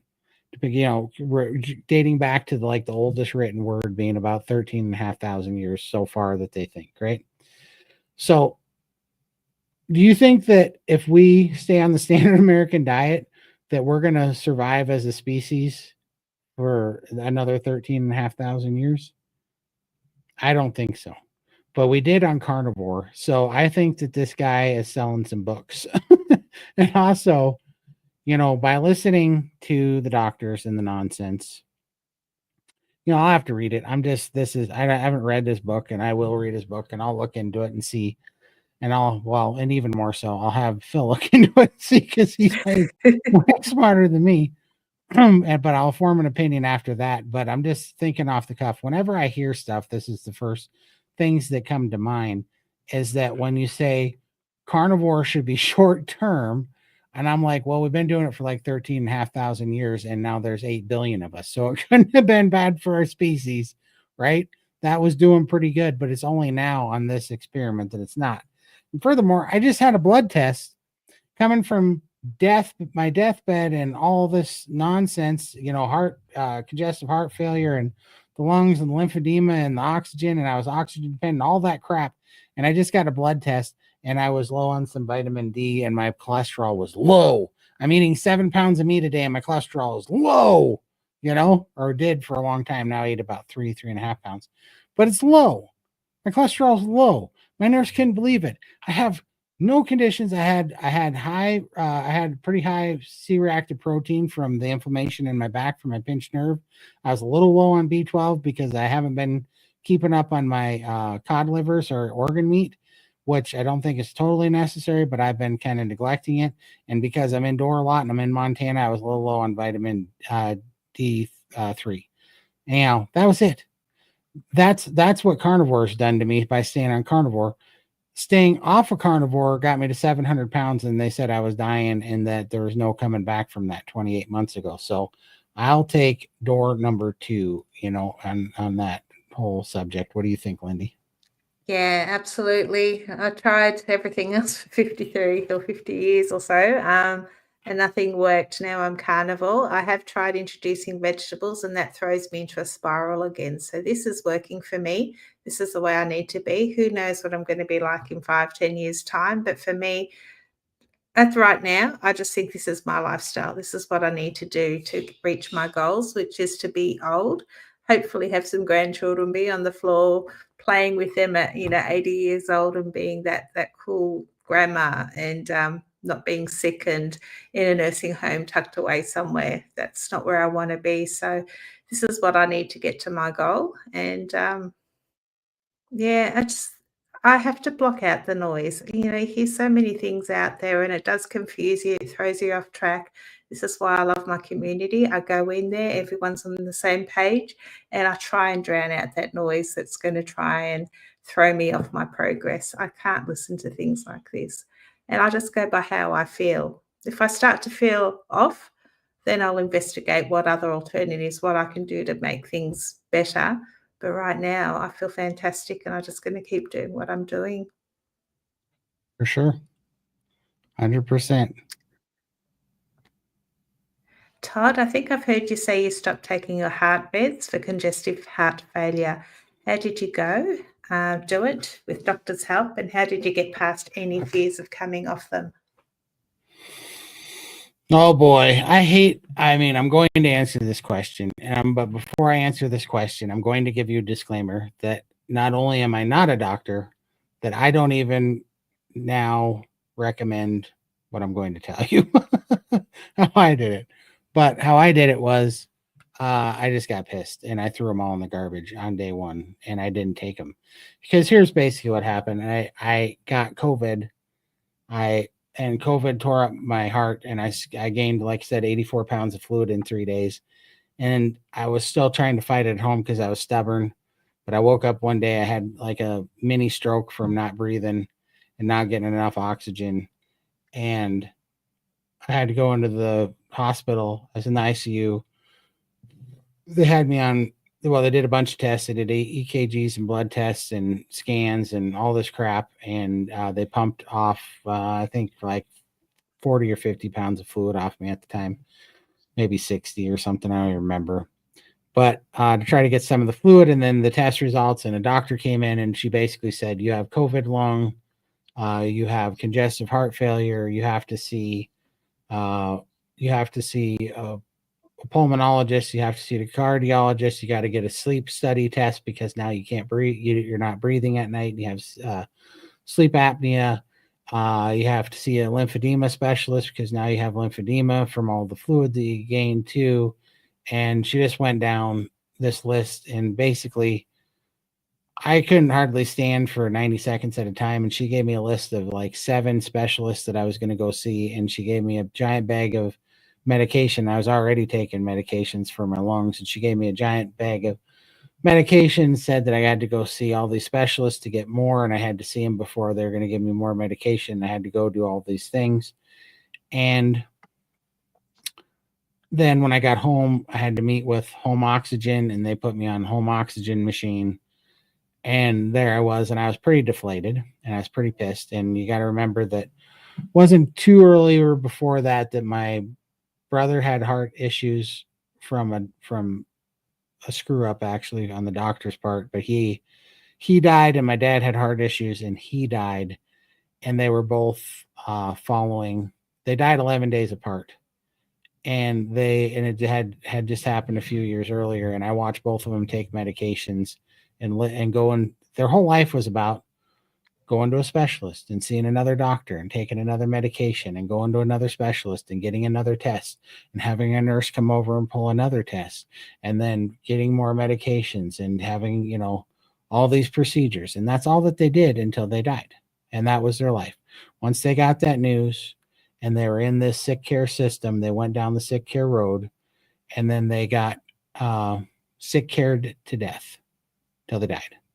So I personally saw that, and I took that bag of medication with all my new heart medications in it, and I threw it in the garbage. And I never took a single one of them. And I took all my other medications that I was taking, with the exception of just one, which was the furosemide, because I had so much fluid on me still that was giving me so much immediate relief by getting the fluid off me that I wanted the furosemide.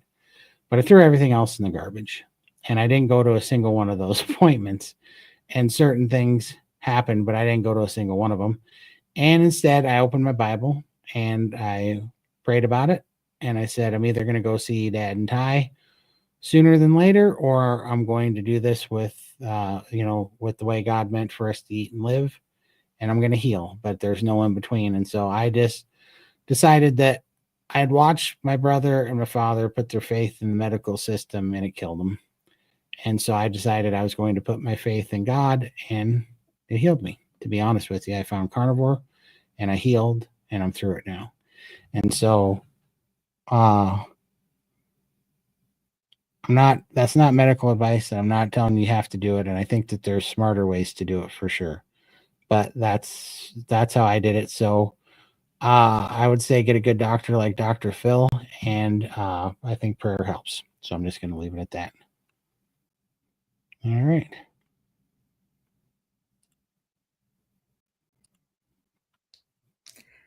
Yes, we miss Michael. He posts all the links for us. I don't have a mouse on this computer, so I was trying to post Target Prime Ribs channel, and I'm like, I can't get the channel. I'm not very techie. For sure. Oh, also, is that guy that you mentioned? I forget his name already. Is that the biohacking guy that spends like $2.5 million a year on vitamins and is taking like his son's blood plasma so that he can have six pack abs? Is that Oh, the guy? that Asprey guy? I Yeah. don't know, but there's That- a bit of chatter about him in here. He spends thousands. Here we go. Spends thousands and thousands of dollars trying to hack his health. There you go. Yeah, okay. That is the guy. Yeah. Well, then I'm not even gonna read his book. He's selling products. He spent like $2.5 million a year for a few years and said, I put all this stuff in there and I don't know, I'm getting, some nut off of some rock on some island someplace because it's got the best whatever nutrients. Anyhow, he's selling a product now. He's turned his whole biohacking thing into a product, and he's sitting here taking his son's plasma, and he walks around and he spends 17 hours a day wearing red light, whatever. That's how I knew that it was mostly bullshit, because these people, like, I have nothing against red light panels and stuff and red light therapy. I know that it's all real. But also, these guys that spend like 17 hours, you could just go outside and get in the sun. Like, some days it's sunny, right? The sun does the same thing. Go outside, take your shirt off, go outside. And they have sonic stuff going into there. It's like, who's actually going to do that? And here's what's crazy. He did all that and he's like, I studied all this stuff and everything. And now, after 2 or 3 years of him doing that, and near as I can tell, he got some plastic surgery, pulled some stuff back. He put some shiny lotion on his face to make it really shiny. And now he wants, after all of his stuff, he's like, and now I have a regimen. And guess what? He's got a pill to sell you. I just don't trust any son of a bitch that's selling us a pill. I'm sorry, but I'm over it. I don't think that health is in a pill. I think health's in our dang cows, and we should just go eat them. And that Asbury guy can take all of his pills suppository style, if you ask me, because he's a freaking nut job. So, anyhow, I don't believe it. Is an insulin resistant a carb problem? So not having carbs kind of Kind of negates it, right? negates. Mm. It would appear so, right? like, that's what I'm saying. This guy's trying to sell us some nonsense, And isn't it funny that we all have amazing results and healing results on carnivore? And so all the powers that be that are all in the pockets of big food and pharma tell us that red meat's bad, eggs are bad. They're trying to kill it off. They're trying to make them take stuff because cow farts are bad and it's going to ruin the ozone. Because how many times, remember Al Gore? Is anybody old enough to remember Al Gore and how we were all supposed to be dead and underwater by now because of climate change? And then how about crazy Cortez over there that said that we only get 10 years, and that was about 8.5 years ago. So who cares? We're supposed to be dead in about another year anyways because we haven't done crap about the climate. But it's all a bunch of nonsense to try to get rid of the things that are making us healthy, because if we're healthy, many things, but one of many of the things are that we won't buy their shitty food and we won't have to take their shitty drugs, and they don't like that. So now you have another guy saying, well, carnivore might work, but this is carnivore in a pill if you just buy it from me and you take this pill. You know what I mean? It's just such crock of shit. Where, how did we get to 8 billion people after 13,000 years? Our species thrived and persisted and got bigger brains and smarter and built cities and all this massive stuff and built pyramids. And we did it off of eating cows. But all of a sudden, now we need a macro app and a food scale. We need to count macros. We need to take pills. And we need to put red light therapy in our nostrils so that it gets to our brain, because that's that guy's stuff. I mean, it's crazy. You should see what he's doing. So apparently, Dave Asprey is the bulletproof guy, Okay, and the bulletproof. Brian Johnson is the hacker guy using his son's Okay. blood. All right. Everything So, goes to Brian Johnson. I take it back then. I'm the Asbury guy. Brian Johnson, now, I do remember. The Asbury guy, I'm not sure. I'll have to read his thing. Okay. I'll have to read Dave Asbury's thing. That Brian Johnson guy is the guy that I'm talking about. He's a nut job for sure. But yeah, I mean, I just don't believe it. I like explain to me how our species thrived and persisted at the numbers that it has for this long. Then if we were going to get diabetes from meat, I mean, good gravy. I mean, I could almost agree with that if it was meat with no fat. But carnivore is a high fat diet. Carnivore with fat, not a chance. I have extreme hunger and energy so low. I'm dreading. I haven't I'm started bedridden. Yeah, I haven't had carnivore yet. Started carnivore yet. I think priming is my future. 100%. 100%. I don't think a single person should start carnivore without priming. I don't care if you're overweight, if you're skinny, if you're not doing this at all for weight, if you feel like you've had a punch protein. I think if for nothing else, you need it to get through the standard American diet cravings and junk food that you're addicted to. I hear someone say that we were created to be hunters because our eyes are forward facing to see our prey. Prey animals have eyes on the side of their head to watch out for carnivores. Yeah. 100%. Yep, for sure. Mm. We definitely are at the top of the food chain for sure. 100%. And the thing is, if you don't believe it, let your guard down around a grizzly bear and see if you don't get eaten. You know, grizzly bears don't worry about, their diet. They don't think, boy, if I eat too many Todd Bachnesses, I'm going to get diabetes. They just keep persisting because they eat what they're built to eat.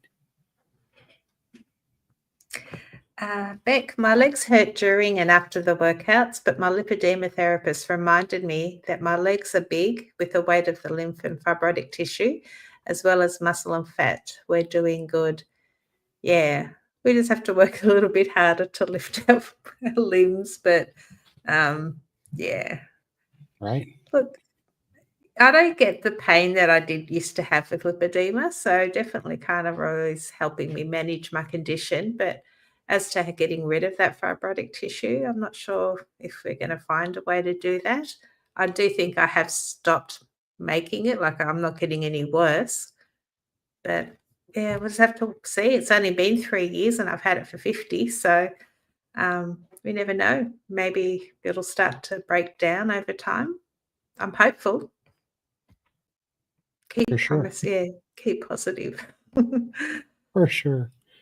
Let's see here. What was your LDL and HDL? I'm gonna have to go get the paper. I don't even remember. This is what's funny. I get asked so many questions about cholesterol, and I so don't care at all about cholesterol. I wouldn't care if they told me my cholesterol was, I don't know. I don't even know what the numbers are. I don't even remember. They're like 120 over whatever. I don't care if they told me it was 1,000. I wouldn't give a rat's butt if I felt good. I just so Yeah, don't care about it because I just have lost so much faith in the whole fear mongering over it. So I don't even remember or know what the things were. All that I know was that the nurse called me and she goes, because she knew I was a carnivore and she expected to be high. And I said, okay, because she goes, I got to talk to you about your cholesterol. And I thought, oh, here we go. She's going to tell me it's super high or something. I'm going to have to tell her to kick rocks and I don't care. And she goes, I can't believe this, but your cholesterol is low. And I forget what the numbers were, Janet, but she said that both of them, one of them, I think my LDL was like 17 points under the low range, whatever that was, under the bottom of the low range, and that my HDL was like 13 points under the bottom of the low range. They're both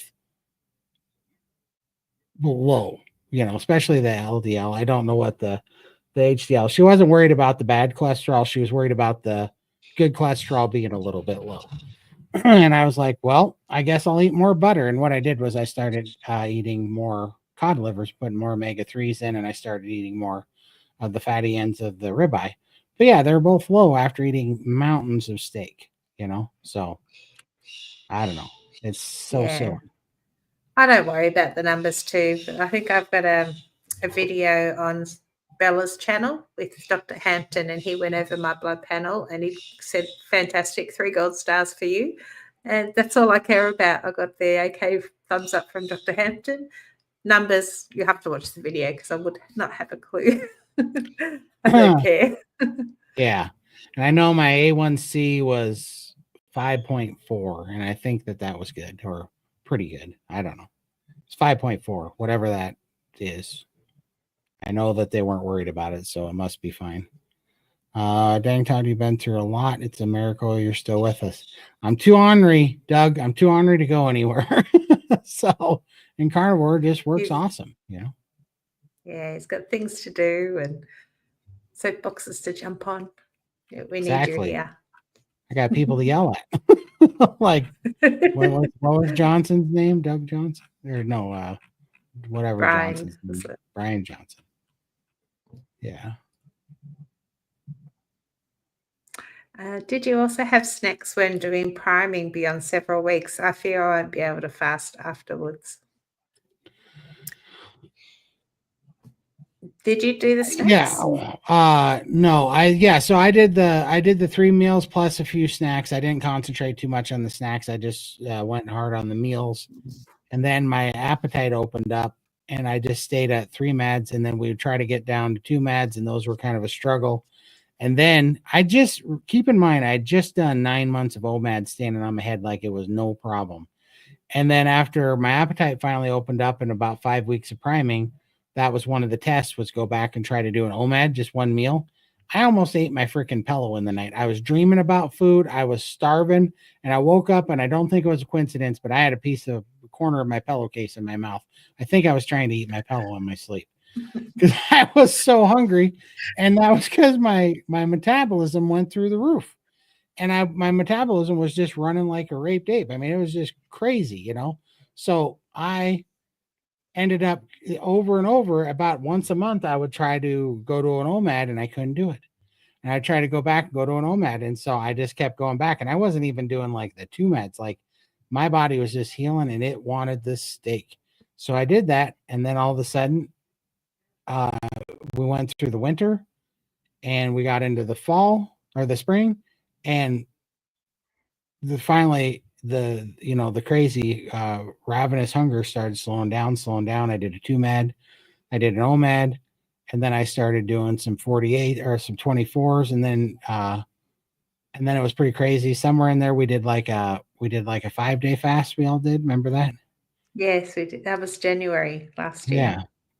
Yeah. And so we all did that. And then right after that, I went into doing some rolling 48s, and then I went into some 84s, and then that took me into 7-day fasting to heal my lymphedema. And I ended up doing 12 7-day fast, 1 6-day fast, like 4 84-hour fast plus 1 5-day fast in there that year, and took off a bunch of weight, felt great. But on my attempted 13th 7-day fast, I over fasted and I tanked my metabolism again. And I spent all this winter building my repriming, building my metabolism back up. And I'm just about to get back on the fasting train again and go for another round this summer. So that's where I'm sitting at. Today, when hiking a new trail, I had loads of buzzards following me. Is this something I should be worried about? It makes me think of a funny joke, but I don't think so, unless you forgot like a ribeye in your pocket, or you're not putting on like extra tallow, are you? I heard this funny joke. I'm going to tell it. I don't know if it's. I mean, it's not that bad. It was pretty funny. This guy buys a new rooster and he throws it in with all of his chickens, and this rooster goes around and it breeds like all the chickens in the first 2 hours. Breeds like 40 chickens the first 2 hours. And then the rooster, the next day he finds them. The rooster gotten out of the chicken coop, and he went and he bred all the ducks the next day in the yard, and he hit all those ducks. And then that afternoon he comes out, and that thing's chasing down pigeons, and he's breeding pigeons out in the backyard. And this rooster takes out a bunch of pigeons. And that farmer's shaking his head, going, "I'm gonna have to get rid of this crazy rooster." And he comes outside the next morning, and that rooster is laying on his back with his feet up and his tongue hanging out of the side of his mouth with his eyes closed. And that farmer went over there and said, "Man, you deserve that, you horn dog. I cannot believe what you were doing. You had that coming. You should have slowed down." And the rooster opened one eye and whispered at him. He goes, "Oh, sorry, I forgot to say the buzzards were circling above the rooster." And the rooster opens one eye and he goes, "Shh, they're about to land." Good job. Oh dear. That buzzard buzzard comment reminded me of the rooster joke. Sorry, I have my brain's nuts. So let's see. Did I miss any other comments today? I was giving you guys a chance to comment more. Oh God, quick before he tells another joke. All right. I do miss your funny stories. Do you have any funny stories or? Oh man, I'll have to think about one. I have lots of funny stories, but some of them aren't appropriate for YouTube. So I got to be careful. You are both so passionate and inspiring in this carnival community. I appreciate you both so much. Oh, thank you, Linda. Thank you so much, Linda. I heard this joke the other day and it made me laugh. I don't know, this might be stupid, but this guy goes, I met this new guy named Jathan, and I thought, man, that's such a unique name, you know, not Nathan and not Jason, but Jathan. He said that's such a unique name, but he has a problem with, you know, keep remembering people's names to faces. And so goes up to him and he says, hello, Jathan. It's nice to meet you, Jathan. That's a very unique name you have there, Jathan. And Jathan looked at him and he goes, are you freaking serious right now? Oh dear. I love that one. Are you freaking serious right now? That one made me laugh too.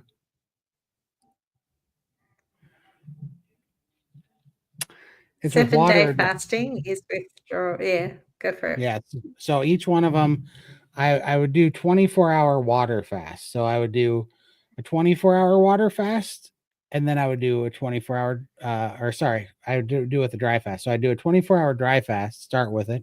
And then the next day I would do a 24-hour water fast. And then the next day I would do a 24-hour dry fast. So out of the 7-day fast, I would alternate in 24-hour periods of dry, which means that I would get 4 24-hour dry fasts in there and 3 24-hour wet fasts in there.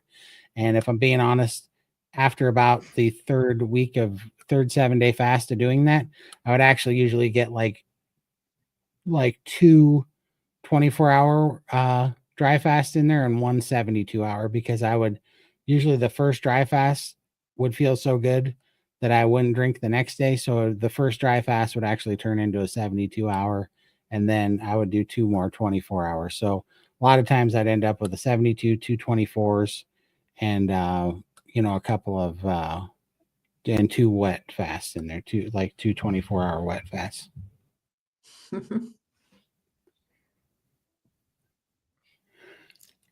Exactly. I know.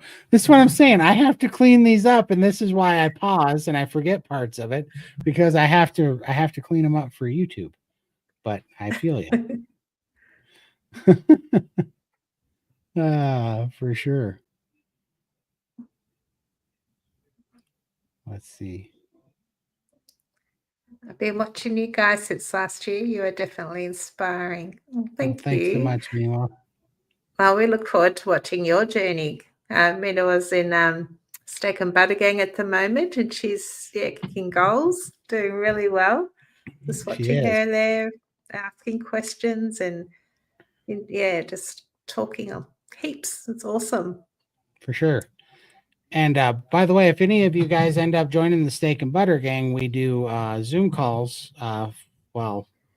Pretty much 6 days a week, and a lot of 5 days a week most of the time, unless we have some issues on the weekend. Some depending on when the new 30-day calendar starts, as we have a little off period. But for the most time, there's open chat 5 days a week. There's priming calls, fasting calls, and they're all Zoom calls. So it's like this, only you guys are on video with us, and you don't have to turn your camera on. You don't have to turn your microphone on. You can have your camera off and your microphone off, and then you're just watching. But if you want to participate, if you want to raise your hand and ask questions, there's times for that. You can post your questions that get answered so that you can get one-on-one help. You can talk to all the community, and you can come into open chat, which is just like this, and everybody can speak freely. You just raise your hand when you want to talk and join the conversation, and things are worked out there. So it's a really handy community. And if you do join, when you pop in there, say hi and let us know you came from our chat. That would be awesome to meet you guys face to face. I'd love to see it. Yeah. Yeah, it's one big happy family there. I love it. Yeah. Yeah, I was a lurker for a long time. Oh, probably a stalker because I didn't raise my hand. I didn't had audio off, camera off for about a year. I did feel like a bit of a stalker. But now I'm in there, part of the furniture. I love it. For sure. Man, well, we made it 2 hours again. We've recently tuned down the 700 plus from 3 hours to 2 hours because we're trying to put in more videos and we're doing more live streams on Fridays. So we're trying to basically spread it out for everybody because I know you guys get tired of us talking on Sundays so Yeah, long. it's a bit So long, doesn't it? it We need does to go and move our legs as well. for sure. For sure. And we always, what you don't know is me and Lindy and also Miss Alyssa that's in the chat usually all just came from SBG Open chat. So we do 2 hours in there and then we come over here and do 2 hours now. So, but you guys can come hang out with us over there as well. Otherwise, I think we actually do we have an SBG live stream this Wednesday? There's one on, is it your Tuesday? Hang on. I think is it Tuesday or Wednesday? Tuesday, I believe. But Laura Knight Hughes will be joining us. Okay. So yeah, we got a live stream. I think this Tuesday we have a live stream coming up Friday. We got some more videos coming out here very shortly, and we are always in the SBG gang. And then we'll see you again next Sunday. So yeah, I appreciate y'all. Thank you so much for tuning in and supporting the channel. And we will see you guys next time. Okay, see ya. See ya. Oh, I forget. Hold on. It's coming. There's an outro somewhere.